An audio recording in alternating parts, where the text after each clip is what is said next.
Toastmasters Club. His family, who is all from Missouri, has been envious of our Southern California weather, while in the Midwest they have experienced record low temperatures and snow. Sterling will be presenting his second speech titled, Glimpse of an Underground Mind. Please welcome Sterling.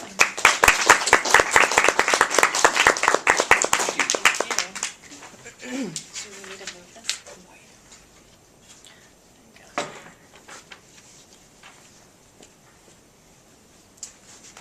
Thank you. Who here has been in an underground mine? 1, 2, 3.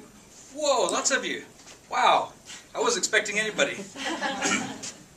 I've worked in a couple and been in a few more, and I'm going to talk about the Black Cloud Mine in Leadville, Colorado. Anybody been on that one? Okay, good. It's southwest of Denver, about 2 hours.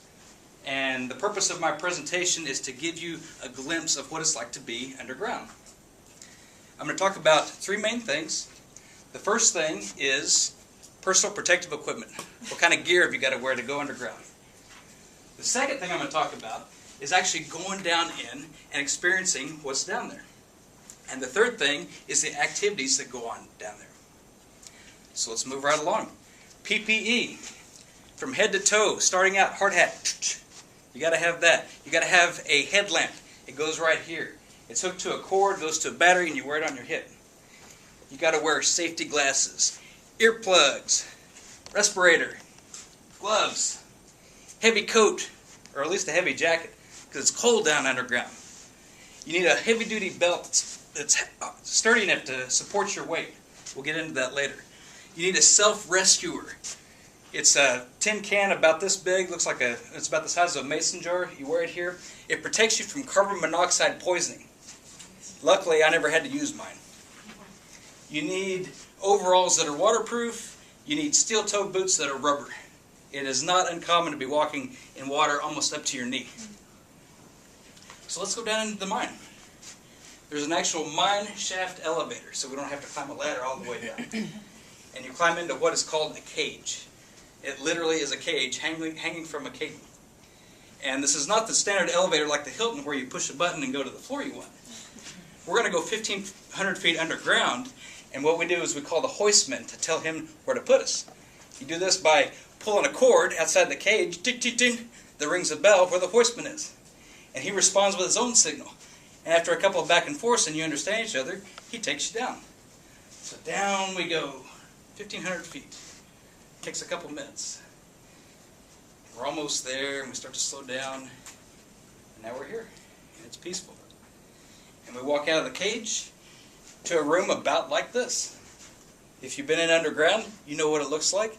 If you haven't, it resembles a cave. If you haven't been in a cave, use your imagination. It's like this, and everything's made of stone. And it's almost as well lit as this room, too, believe it or not. Most of the mine is pitch black, but not this particular room.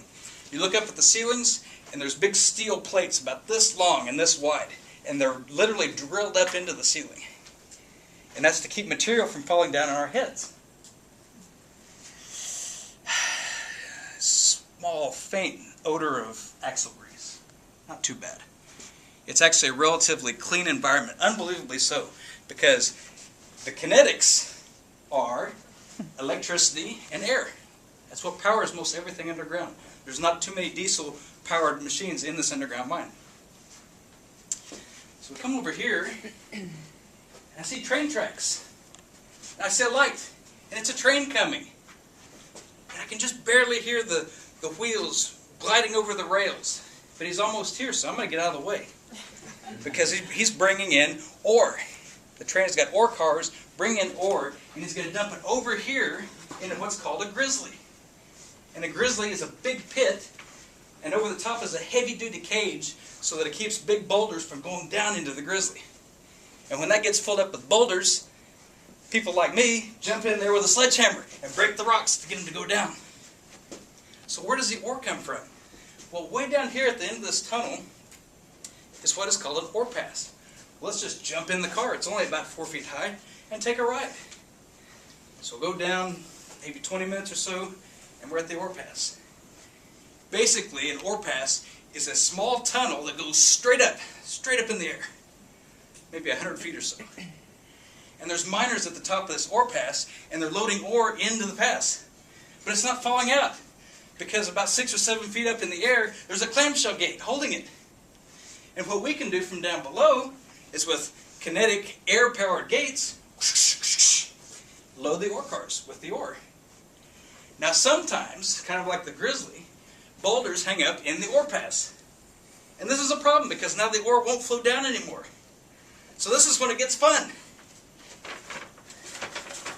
Stick dynamite. So you take your cap and fuse, put in your dynamite, put it on a long stick, cram it all the way up to the top where the boulders are hung up, and light the fuse and run for your life! No, just kidding. We have what we call a delay fuse. It burns at about 40 seconds per minute. And you cut off enough length to give you plenty of time to light it and go, and you're totally safe.